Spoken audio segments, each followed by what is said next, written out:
Mi pueblo, San Lorenzo, era de esos que se aferran a la tierra como una lapa a una roca. Pequeño, sí, pero con una historia que se sentía en cada piedra de sus callejuelas. Yo nací en el 48, justo cuando el país empezaba a levantar cabeza después de la guerra, aunque en San Lorenzo las heridas tardaron mucho más en cicatrizar. El tiempo parecía correr a otra velocidad aquí, marcado por el sol que se alzaba sobre la sierra y se ponía en el valle, por el tañer de las campanas de la iglesia y por el ritmo de las cosechas. Éramos pocos, todos nos conocíamos, o al menos eso creíamos. La vida era sencilla, dura a veces, pero con una rutina que daba cierta seguridad. Las mujeres en casa, los hombres en el campo o en el taller, los niños correteando por las calles de tierra, hasta que la voz de sus madres los llamaba a cenar. Mi casa estaba en la parte alta del pueblo, cerca de la ermita. Una casa de piedra con un patio interior donde mi madre cultivaba geranios y jazmines que perfumaban las noches de verano. Éramos 5 hermanos, yo la segunda de las niñas. Mis padres eran gente de bien, como se decía entonces, trabajadores y muy arraigados a las tradiciones. Mi padre, un hombre de pocas palabras, con las manos curtidas por el trabajo en el olivar, era el pilar de la familia. Su palabra era ley, y aunque no era de abrazos ni de grandes demostraciones de cariño, sabíamos que nos quería a su manera. Mi madre, en cambio, era el corazón de la casa, siempre ocupada, siempre con una sonrisa cansada pero dulce. Nos enseñó a coser, a cocinar, a cuidar del huerto. De ella heredé la pasión por las historias, por escuchar y por guardar los recuerdos como tesoros. La vida en casa era estricta, pero llena de amor. Desde muy pequeña aprendí que cada uno tenía su lugar y sus responsabilidades. Las niñas ayudábamos a mi madre en las tareas del hogar, cuidábamos de los más pequeños, aprendíamos a llevar la casa. Los niños, con mi padre, en el campo. No había mucho tiempo para el ocio, pero los domingos, después de misa, eran sagrados. Nos vestíamos con nuestras mejores galas y salíamos a pasear por la plaza, donde nos encontrábamos con otros niños y jugábamos a la comba o al escondite. Esos eran los momentos de libertad, de risas despreocupadas, antes de que la vida adulta nos alcanzara con sus responsabilidades. En San Lorenzo, las familias eran clanes, y el nuestro, los Martínez, era uno de los más antiguos y respetados, pero como en todo pueblo, había rivalidades, envidias, viejas rencillas que se arrastraban de generación en generación. La nuestra era con los García. No recuerdo el origen exacto de la disputa. Mis abuelos hablaban de tierras, de un deslinde mal hecho, de un ganado que se extravió y nunca apareció. Lo cierto es que la animadversión entre las dos familias era palpable, una especie de sombra que se cernía sobre el pueblo. Nos enseñaron desde pequeños a mantener las distancias, a no mezclarnos con ellos, a desconfiar. No era un odio abierto, de peleas en la calle, sino una frialdad, un silencio, una barrera invisible que se levantaba cada vez que nos cruzábamos con alguno de ellos. Mis padres, especialmente mi padre, eran muy celosos de la reputación de nuestra familia, y cualquier acercamiento a los García era visto como una traición, una deshonra. Yo, de niña, no entendía muy bien por qué. Para mí, los García eran simplemente los otros. Los veía de lejos en la iglesia, en la plaza, y me parecían igual que nosotros con sus risas, sus juegos, pero la advertencia de mis padres era clara. Con los García ni el agua, y yo obediente acataba. Mi mundo se reducía a mi casa, a mi familia, a mis amigas del colegio, que eran todas de familias aceptables. Soñaba con escapar de esa burbuja, con conocer el mundo más allá de las montañas que rodeaban San Lorenzo.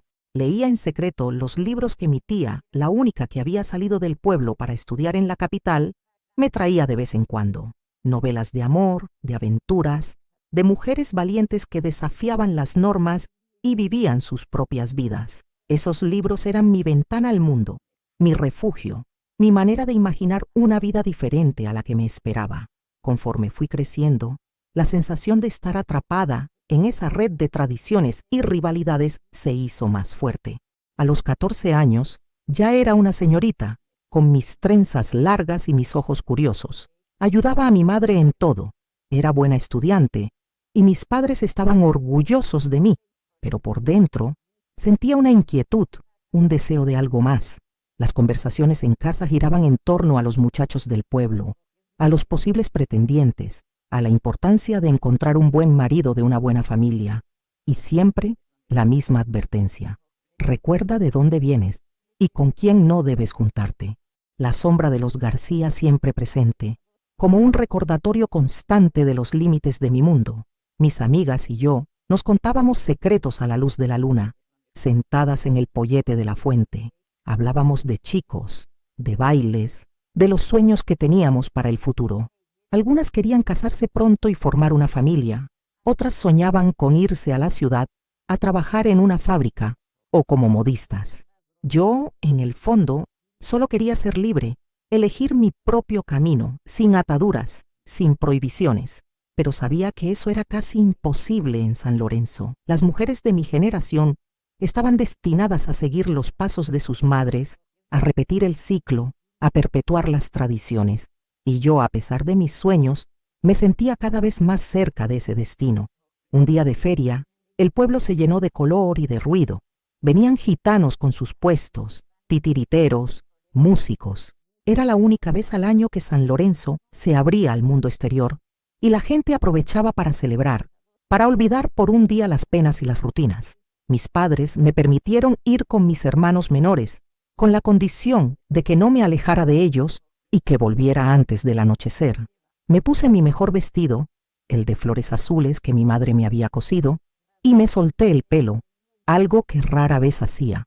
Me sentía diferente, más atrevida, más yo.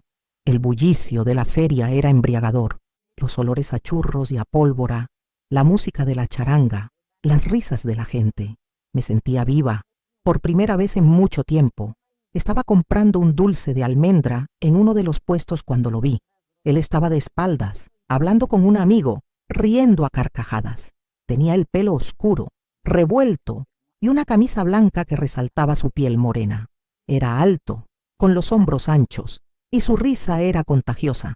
Sentí un vuelco en el estómago, una sensación extraña que nunca antes había experimentado. Me quedé mirándolo, hipnotizada, sin poder apartar la vista. Cuando se giró, nuestros ojos se encontraron, y en ese instante, el mundo entero se detuvo. Sus ojos eran de un color miel intenso, y me miraron con una curiosidad que me hizo sonrojar. Me sonrió, una sonrisa sincera, abierta, que me derritió por dentro. Y fue entonces cuando lo reconocí. Era Antonio García, el hijo mayor de los García, el enemigo de mi familia, el chico del que mis padres me habían advertido una y otra vez, el chico con el que bajo ninguna circunstancia debía cruzar palabra, pero ya era tarde. En ese cruce de miradas, en esa sonrisa, algo había cambiado para siempre dentro de mí. Una chispa se había encendido, una llama prohibida que, sin saberlo, iba a quemar mi mundo y a desafiar todo lo que me habían enseñado. El reconocimiento me golpeó como un rayo en mitad de la feria. Antonio García, el hijo de la familia rival, el nombre que mis padres pronunciaban con un desprecio apenas disimulado, pero su sonrisa, sus ojos color miel, habían borrado de un plumazo años de advertencias y prohibiciones. Volví a casa esa tarde con el corazón desbocado, la cabeza en un torbellino de emociones. La música de la charanga, los gritos de los feriantes, todo se había desdibujado, solo existía su mirada. Esa noche no pegué ojo, me revolvía en la cama, la almohada empapada en un sudor frío. ¿Cómo podía sentir algo así por uno de ellos? Era una traición a mi sangre, a mi familia, a todo lo que me habían enseñado.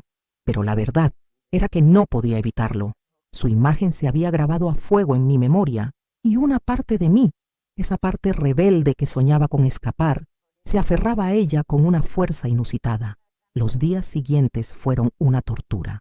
Cada vez que salía a la calle, mis ojos buscaban los suyos. Mi corazón daba un brinco con cada sombra, con cada voz. Me sentía culpable, sí, pero también extrañamente viva. La oportunidad llegó una tarde, cuando mi madre me mandó a por agua a la fuente del pueblo, la que estaba más apartada, cerca del camino viejo. Llevaba el cántaro vacío en una mano y el miedo en la otra, y allí estaba él, sentado en el pollete, como si me hubiera estado esperando. El aire se hizo denso, el silencio entre nosotros era casi palpable, mis mejillas ardían. Él se levantó despacio y sus ojos se encontraron con los míos. No dijo nada, solo me sonrió de nuevo, esa sonrisa que me desarmaba. Sabía que vendrías, dijo al fin. Su voz era grave, un poco ronca, y me recorrió un escalofrío. Tenía que venir a por agua, respondí intentando sonar natural, pero mi voz era apenas un susurro. Nos quedamos un rato en silencio, mirándonos. El sol empezaba a caer, tiñendo el cielo de naranjas y morados. Los pájaros cantaban su despedida del día. Era un momento mágico, robado al mundo, a nuestras familias. Mi nombre es Antonio, dijo tendiéndome la mano. Lo sé, respondí, y al estrechar su mano sentí una corriente eléctrica que me recorrió el brazo. Su piel era cálida, áspera por el trabajo. «¿Y tú eres Clara, verdad?», preguntó y asentí. Esa fue la primera de muchas citas secretas.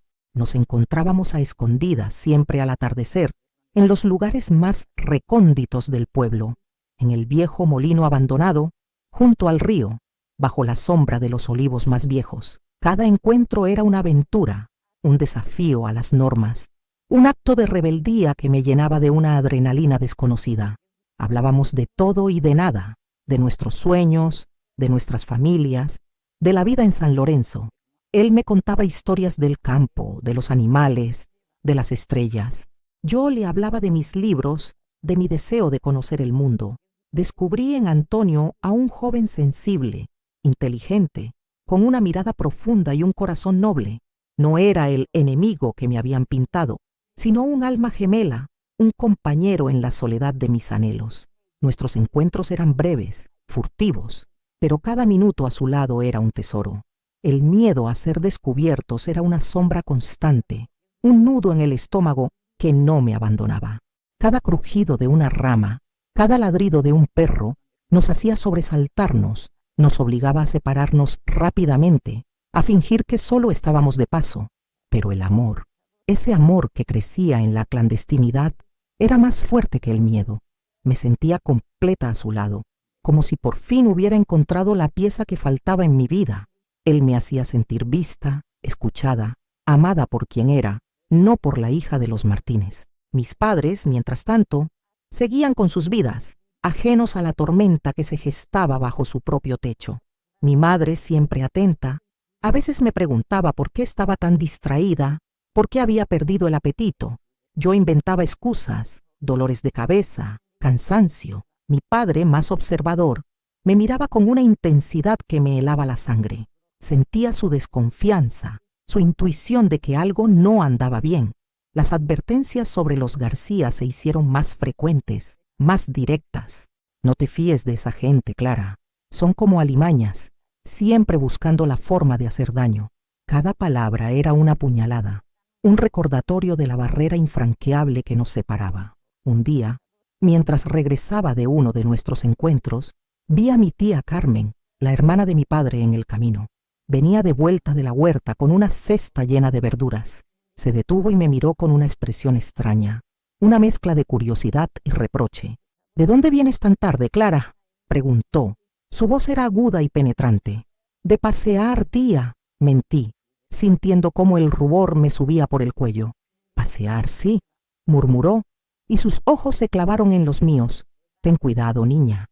Las lenguas son muy largas en este pueblo, y los ojos aún más». Me di cuenta entonces de que la gente ya empezaba a hablar. Las miradas furtivas, los cuchicheos en la plaza, las sonrisas cómplices de algunas de mis amigas que ya sospechaban algo. El secreto, que tanto habíamos guardado, empezaba a resquebrajarse. La tensión en casa se volvió insoportable. Mi padre, que antes era un hombre silencioso, ahora me seguía con la mirada. Me interrogaba sobre mis salidas, sobre con quién hablaba. Mi madre, siempre conciliadora, intentaba mediar, pero también sentía la presión de su marido y de la familia.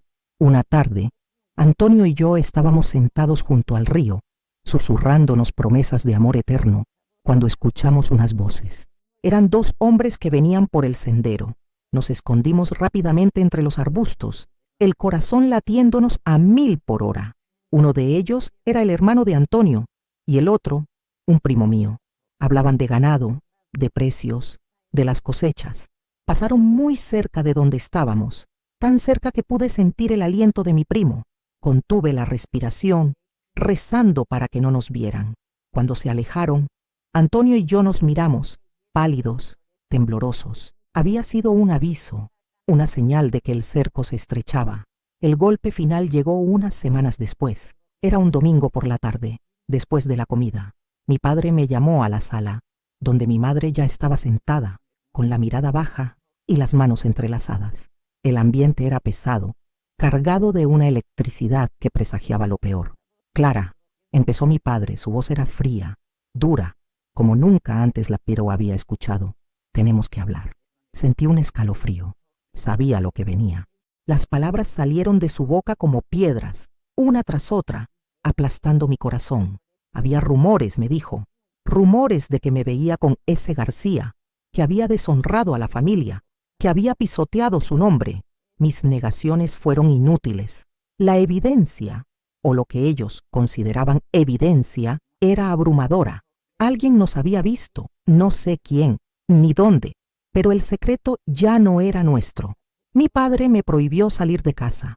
Me encerró en mi habitación, como si fuera una criminal. Me arrancó los libros de las manos, me quitó el lápiz y el papel. Mi ventana al mundo se cerró de golpe. Mi madre intentó interceder con lágrimas en los ojos, pero mi padre estaba inflexible. Es por su bien, mujer, le dijo, para que aprenda lo que es la decencia y el respeto a su familia.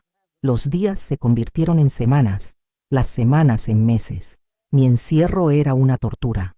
Veía el sol a través de los barrotes de mi ventana, escuchaba las risas de los niños en la calle, el tañer de las campanas, y sentía cómo la vida pasaba de largo sin mí. La soledad se convirtió en mi única compañera. Lloraba en silencio, con la cara hundida en la almohada, sintiendo cómo mi corazón se desgarraba. ¿Qué sería de Antonio? ¿Sabría lo que me estaba pasando? ¿Me habría olvidado ya? Intenté enviarle cartas a través de mi hermana pequeña, que era la única que se atrevía a acercarse a mí. Le daba pequeños trozos de papel con mensajes escritos a escondidas, pidiéndole que se los entregara a Antonio. Mi hermana, con su inocencia y su valentía, lograba a veces hacerlos llegar, y yo recibía sus respuestas, escritas con una caligrafía temblorosa, llenas de promesas de amor y de esperanza. Esas cartas eran mi salvación, mi único hilo con el mundo exterior, mi razón para seguir adelante. Pero el control de mis padres se hizo más férreo. Mi padre, obsesionado con la idea de limpiar el honor de la familia, empezó a buscarme un marido, un hombre de una familia respetable, con tierras, con dinero, un hombre que me hiciera olvidar a Antonio, que me atara a la vida que ellos habían elegido para mí. Yo me negaba, me rebelaba, pero mis protestas eran inútiles. Mi voz no tenía peso, mis deseos no importaban. Era una propiedad, una moneda de cambio en el juego de las familias. Un día, mi madre entró en mi habitación con los ojos hinchados de tanto llorar. Se sentó a mi lado en la cama y me tomó la mano. Tu padre ha hablado con los padres de Ricardo, dijo. Su voz era apenas un susurro. Se casará con él en primavera. Ricardo, un hombre mayor que yo, con fama de ser un buen partido, pero con una mirada fría y unos modales bruscos. Lo conocía de vista, del pueblo. La idea de casarme con él me producía náuseas, un terror gélido que me paralizaba. Era como si me estuvieran condenando a muerte, a una vida sin amor, sin alegría, sin esperanza. No puedo, madre, dije. Mis lágrimas corrían por mis mejillas sin control. No puedo casarme con él. Yo no le quiero. No es cuestión de querer, hija, respondió mi madre, con una tristeza infinita en su voz. Es cuestión de deber, de honor. Tu padre ya ha dado su palabra. La desesperación se apoderó de mí. Sentía que el mundo se me venía encima, que no había salida. Antonio, mi amor, mi esperanza, se desvanecía como un sueño. Mis cartas a él se volvieron más urgentes, más desesperadas. Le conté lo que estaba pasando. Le rogué que hiciera algo, que me salvara de ese destino. Una noche, cuando la luna estaba alta y el pueblo dormía, escuché un ruido en mi ventana. Abrí los ojos sobresaltada. Era Antonio. Estaba allí, en la calle, con una piedra en la mano llamando mi atención. Me acerqué a la ventana, el corazón latiéndome con fuerza. Clara, susurró. Su voz era ronca de la emoción. He recibido tu carta. No te casarás con él. No lo permitiré. ¿Qué vas a hacer?, pregunté, mis ojos llenos de lágrimas. No lo sé, dijo, y vi la desesperación en su mirada. Pero no te dejaré, te lo prometo. Esa noche, Antonio me contó que su familia también había reaccionado con furia. Su padre, un hombre orgulloso y terco, lo había golpeado, lo había amenazado con desheredarlo si seguía viéndome. Le había prohibido salir de casa, le había quitado su libertad. Pero Antonio, a pesar de todo, seguía firme en su amor por mí. Estaba dispuesto a luchar, a desafiar a su propia familia, a todo el pueblo por nosotros. Nuestra situación era insostenible. Éramos dos almas atrapadas en una red de odio y prejuicios, con el tiempo en nuestra contra.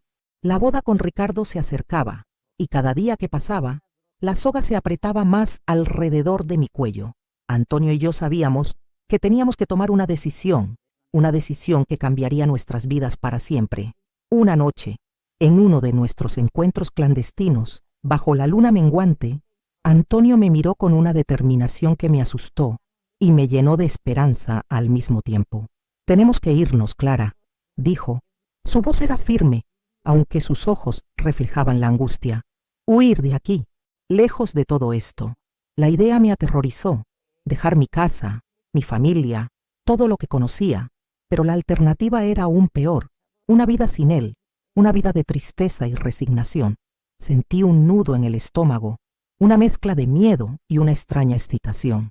Sabía que era una locura, que las consecuencias serían terribles, pero también sabía que era nuestra única oportunidad. Antonio me dijo que había estado ahorrando, que tenía un poco de dinero, que podíamos ir a la capital, empezar de cero, lejos de las miradas y los juicios de San Lorenzo. Acordamos un plan. Nos encontraríamos en el viejo molino la noche antes de mi boda. Él me esperaría con lo poco que pudiera llevar, y juntos, bajo el amparo de la oscuridad, escaparíamos. El corazón me latía con una fuerza inusitada. La idea de la fuga me consumía, me llenaba de una mezcla de pánico y una euforia salvaje. Los días siguientes fueron un tormento.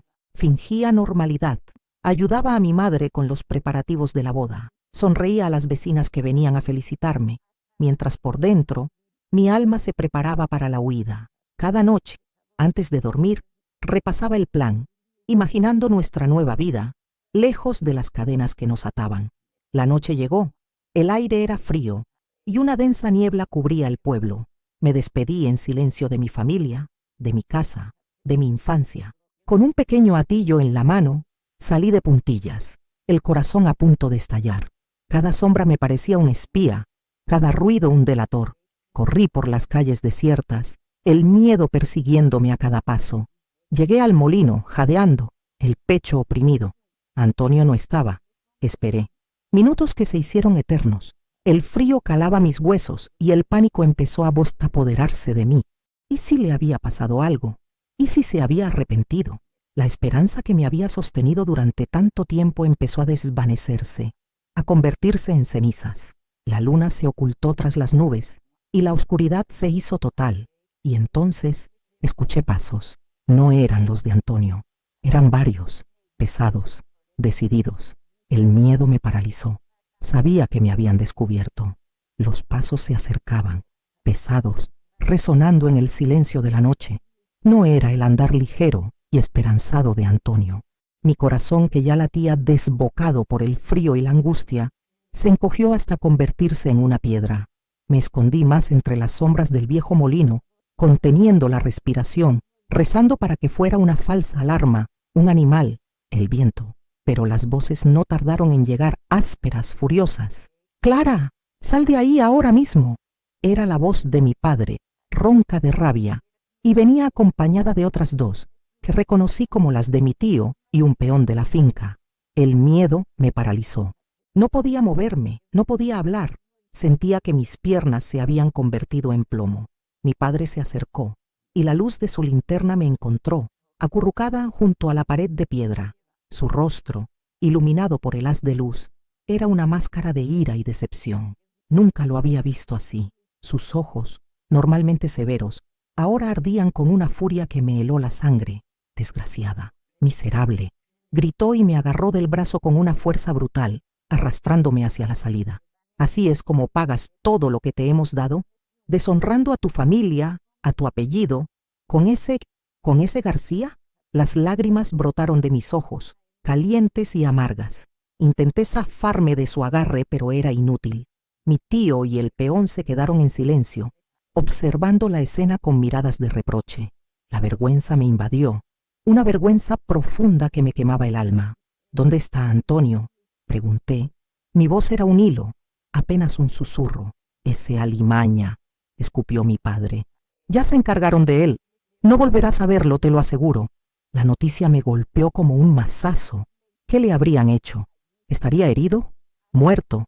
La incertidumbre era un tormento peor que cualquier golpe. Me llevaron de vuelta a casa, arrastrándome por el camino, bajo la mirada de la luna que se había vuelto indiferente. Las calles del pueblo, que antes me habían parecido el camino a la libertad, ahora eran un pasillo oscuro hacia mi prisión. Al llegar a casa, mi madre me esperaba en la puerta, con los ojos hinchados de tanto llorar. Su mirada era de dolor, de resignación, pero también de un reproche silencioso. Mi padre me empujó hacia mi habitación, me encerró con llave y me advirtió que no volvería a salir hasta el día de la boda. La oscuridad de la habitación se tragó mis lágrimas, mis gritos ahogados, mi desesperación. Me desplomé en la cama, sintiendo cómo mi mundo se desmoronaba a mi alrededor. La imagen de Antonio, su sonrisa, sus ojos color miel, se grabaron a fuego en mi mente, un recuerdo doloroso de lo que podría haber sido. Los días siguientes fueron un infierno. No comía, no dormía, solo lloraba en silencio con el alma rota. Mi madre me traía algo de comida, pero yo no podía probar bocado. Me hablaba con voz suave, intentando consolarme, pero sus palabras eran como un eco lejano, incapaces de alcanzar el abismo en el que me encontraba. Mi padre no me dirigía la palabra. Su silencio era más hiriente que sus gritos. La boda se celebró una semana después, en un ambiente de tensa calma. Yo era un autómata, una muñeca sin vida, vestida de blanco. Mis ojos estaban vacíos, mi corazón, un témpano de hielo. Ricardo, mi futuro marido, me miraba con una expresión que no supe descifrar.